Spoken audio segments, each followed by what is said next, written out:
अच्छा, अब हमने जो करना है दैट इज़ डाइंग डिपोजिशन और डाइंग डिक्लेरेशन है।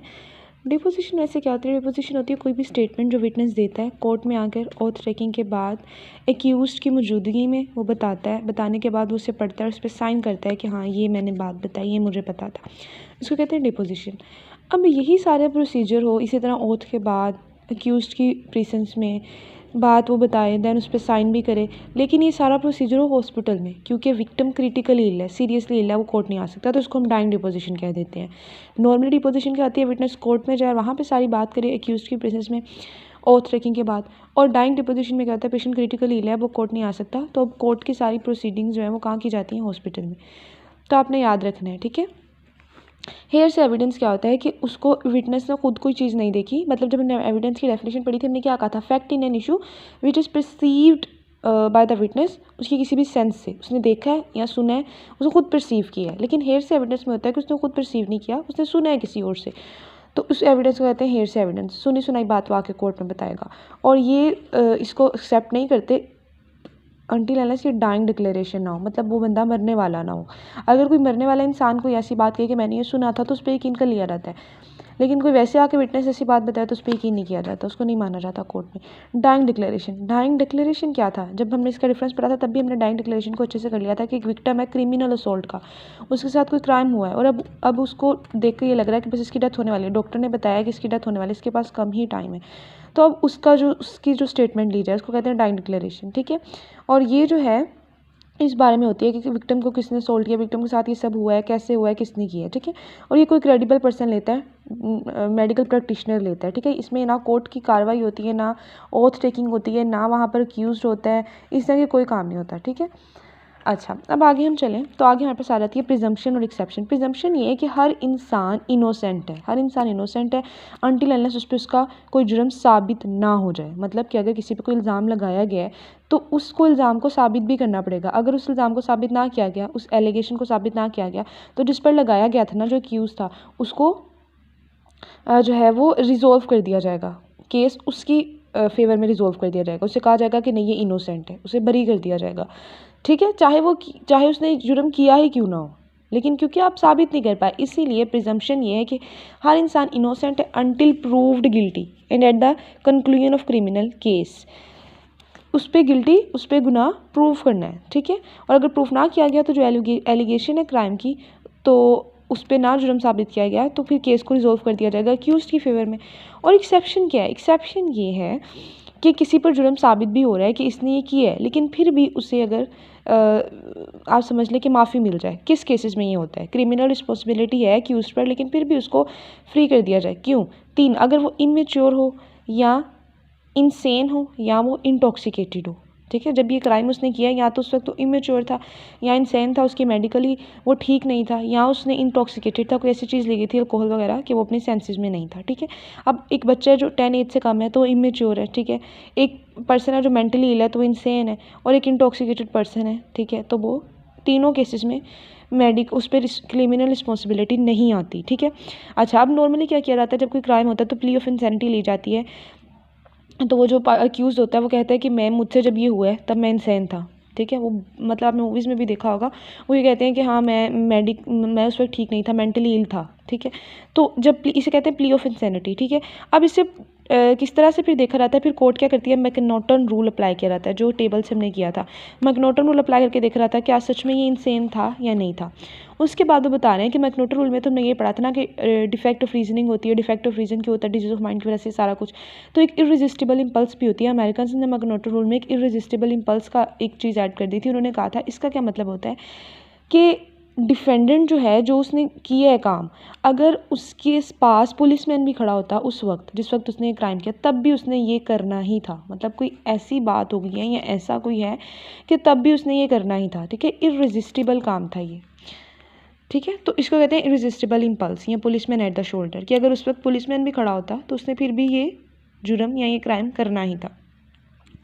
अब आ जाओ दुरहम रूल। दुरहम रूल क्या करता है? दुरहम रूल में ये होता है कि it is accuse is not criminal responsible if is unlawful act is a product of mental illness, कि वो क्रिमिनली रिस्पॉन्सिबल नहीं होगा अगर उसने ये जो किया है कि किसी मेंटल डिजीज़ की वजह से किया है। इसे हम दुरहम रूल कहते हैं, ठीक है। अच्छा, उसके बाद प्ली ऑफ इंसैनिटी, जो मैंने कहा था कि प्ली ऑफ इंसैनिटी लेते हैं, वो कहते हैं कि जी जब हमने ये किया है हम तब मेंटली इल थे, हमें माफ़ कर दें, हमें क्रिमिनल रिस्पॉन्सिबिलिटी ना दी जाए। तो 3 तरह से वो कहते हैं, या तो वो कहते हैं unfit to plead, guilty but insane, diminish responsibility, या तो वो कहते हैं कि जब ये क्राइम हुआ है तब ठीक था, तब मेंटली ठीक था, लेकिन अब जो है उसकी मेंटल इलनेस हो गई है, अब वो अपने आप को इनोसेंट प्रूव नहीं कर पा रहा, अब वो अपने केस को प्रोसीड नहीं कर पा रहा, ठीक है। तो इसको कहते हैं अनफिट टू प्लीड। इस केस में क्या करते हैं, केस को सस्पेंड कर देते हैं जब तक डिफेंडेंट ठीक ना हो जाए। जब डिफेंडेंट ठीक हो जाएगा तब केस को दोबारा चलाएंगे। क्यों? क्योंकि कमीशन ऑफ क्राइम के वक्त वो ठीक था, लेकिन अब वो मेंटली इल हो चुके, अपने आप को डिफेंड नहीं कर पा रहा। इसको कहते हैं अनफिट टू प्लीड। उसके बाद गिल्टी बट इनसेन। इसमें ये होता है कि जब उसने क्राइम किया तभी वो इनसेन था, उसकी मेंटली इल था, उसे नहीं पता था वो क्या कर रहा है, और इस केस में उसको मेंटल हॉस्पिटल में भेज दिया जाता है और उस पर कोई सज़ा नहीं दी जाती, कंप्लीटली अब्जॉर्व कर दिया जाता है। डिमिनिश्ड रिस्पॉन्सिबिलिटी में क्या होता है कि डिफेंडेंट को कंप्लीटली अब्जॉर्व नहीं किया जाता, उसे थोड़ी बहुत सज़ा दी जाती है, लेकिन सज़ा कम कर दी जाती है, ठीक है। सज़ा सिविरिटी कम कर दी जाती है, क्योंकि वो ये प्रूफ कर देते हैं ना कि जब भी मैंने क्राइम किया तब मेंटली मैं बिल्कुल ठीक नहीं था, तो उसको पूरी की पूरी सज़ा तो नहीं काटी जाती, लेकिन कम कर दी जाती है। अच्छा, अब हमारे पास आता है मेंस रिया और एक्टस रिया। मेंस रिया क्या है कि जब कोई क्राइम करना होता है, कोई भी बात करनी होती है, तो पहले हम उसके बारे में सोचते हैं, हमारी एक इंटेंट होती है, हम इरादा बनाते हैं। तो वो जो इंटेंट हम कोई बनाता है गिल्ट करने के लिए, ठीक है, कोई क्रिमिनल या एवल इंटेंट बनाता है, सोचता है, इरादा करता है, उसको कहते हैं मेंस रिया, ठीक है। और इसकी कोई सज़ा नहीं है, अगर किसी ने सिर्फ सोचा ही है बल्कि वो काम किया नहीं है तो उसकी तो कोई सज़ा नहीं होगी ना। एक्टस रियस क्या होता है कि कोई काम करना, इवल एक्शन परफॉर्म कर देना, ठीक है। अब उसको एक्टस रियस कहते हैं, पहले इंटेंट करना, बाद में परफॉर्म करना। अब इन दोनों में से अगर कोई भी चीज़ एब्सेंस हो तो वो क्राइम नहीं होता, यानी अगर उससे बुरा काम हो गया लेकिन उसका इरादा नहीं था ये काम करने का, मेंस रिया नहीं था, उससे हो गया, एक्सीडेंटली हो गया, तो तब भी उसको सज़ा नहीं मिलेगी। लेकिन अगर किसी ने सिर्फ सोचा, इरादा किया, लेकिन उससे काम नहीं किया, तब भी उसे सज़ा नहीं मिलेगी। इसलिए दोनों कंपोनेंट्स का पूरा होना ज़रूरी है। उसकी इंटेंट भी बुराई की हो, देन वो बुरा कर काम करे, फिर उसको सज़ा मिलती है। अच्छा, आगे हम साथ ही चैप्टर नंबर 3 स्टार्ट करते हैं, इसकी टेबल्स देख लेते हैं, दैन इसके जो इंपॉर्टेंट पॉइंट्स हैं वो फिर हम नेक्स्ट वीडियो से करेंगे। टेबल पहला आ रहा है कि जो मेडिकल प्रैक्टिशनर होते हैं, जब वो रजिस्टर कर लिया जाता है, जब पीएमडीसी उन्हें रजिस्टर कर लेती है, तब उनको क्या प्रिविलेज मिलती है और उन पर क्या ऑब्लिगेशंस आती हैं। जो प्रिविलेज उनको मिलते हैं, एक तो वो ये मिलते हैं कि वो अपनी जॉब के साथ साथ इंप्लॉयमेंट भी कर सकते हैं, अपनी जॉब के साथ साथ अपना प्राइवेट क्लिनिक इस्टेब्लिश कर सकते हैं, ठीक है। अच्छा, दूसरा प्रिविलेज उनको मिलता है वो मेडिकल सर्टिफिकेट इशू कर सकते हैं। तीसरा कि वो फ़ी रेंडर कर सकते हैं, ठीक है, फ़ी चार्ज कर सकते हैं अपनी सर्विसेज देने की, तो फ़ी चार्ज कर सकते हैं, मेडिकल सर्टिफिकेट इशू कर सकते हैं और एक एम्प्लॉयमेंट कर सकते हैं अगेंस्ट द जॉब। अब अगर उनको प्रिविलेज मिले हैं तो उन पर कुछ जिम्मेदारियाँ भी आई हैं, कुछ ऑब्लिगेशंस भी आई हैं। वो क्या है, एक तो जब भी उनका एड्रेस चेंज होगा प्रैक्टिस का या ट्रांसफ़र होगा उनका, तो 30 डेज़ के अंदर अंदर उन्हें नोटिफिकेशन करना है, नोटिफाई करना है उन्होंने, ठीक है। दूसरी चीज़ कि उन्होंने कोई भी नेम, टाइटल, डिस्क्रिप्शन या एब्रीवेशन यूज़ नहीं करनी जो ये इंडिकेट करे कि उनके पास एडिशनल क्वालिफिकेशन है, जो कि अभी तक उन पर कन्फर नहीं की गई, ठीक है।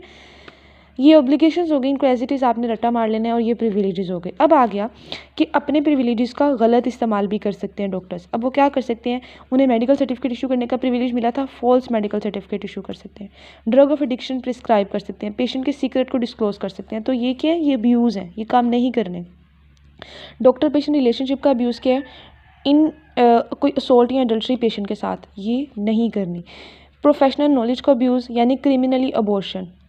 उसके बाद अनक्वालिफाइड पर्सन के साथ एसोसिएशन या अनरीजनेबल गेन के लिए एडवर्टाइज़ करना, ये वो सारे काम हैं जो अब्यूज़ हैं, जो गलत काम है, जो डॉक्टर्स को नहीं करने चाहिए, ठीक है।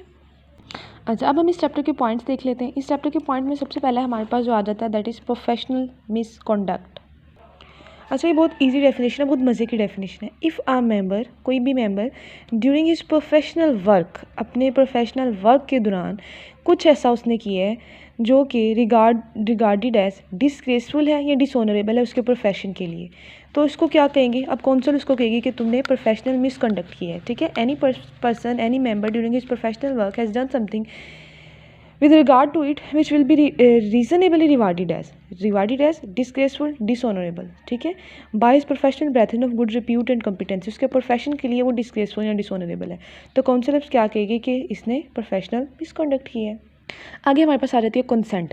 कंसेंट ली जाती है दो तरह की, इम्प्लाइड और एक्सप्रेस कंसेंट। इम्प्लाइड कंसेंट क्या होती है, ये ली जाती है एमरजेंसी की कंडीशन में, मेडिकल एमरजेंसी है, कोई पेशेंट आया उसमें सीवियर किस्म की इंजरी हो गई है, हेड इंजरी है या प्रोफ्यूज ब्लीडिंग हो गई है, अब टाइम वेस्ट नहीं करना, इमीडिएटली ट्रीटमेंट स्टार्ट करना है, तो कंसेंट लेने की ज़रूरत नहीं है। बस जो पेशेंट के लिए ठीक है, जो मैयर चाहिए उसे इमीडिएटली वो स्टार्ट कर देने हैं। ये होती है इम्प्लाइड कंसेंट, इम्प्लाई कर दिया उस पर। अब एक्सप्रेस कंसेंट क्या होती है? एमरजेंसी के अलावा जितनी भी कंडीशन होती है उनमें एक्सप्रेस कंसेंट ली जाती है। पेशेंट को सारा प्रोसीजर बताया जाता है, ठीक है, देन पेशेंट से कंसेंट ली जाती है। पेशेंट को बताया जाता है कि अब ये प्रोसीजर होना है, तो आप कंसेंट दें, आप अलो करें इस चीज़ को, ठीक है।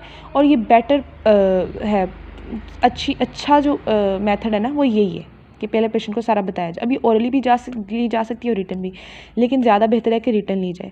अच्छा, अब हमारे पास आता है ब्लैंकेट कंसेंट। इसमें क्या होता है कि पेशेंट को एक्सप्रेस में ये था ना कि पहले सारा प्रोसीजर बताया, देन कंसेंट लिया। ब्लैंकेट में कंसेंट ले लिया लेकिन प्रोसीजर नहीं बताया, बस एक ब्लैंक पेज पे उस पर नीचे साइन करवा लिए कि यहाँ पे साइन कर दें, आप डॉक्टर को अलो करें कि डॉक्टर को आप जो भी ठीक लगेगा वो करेगा।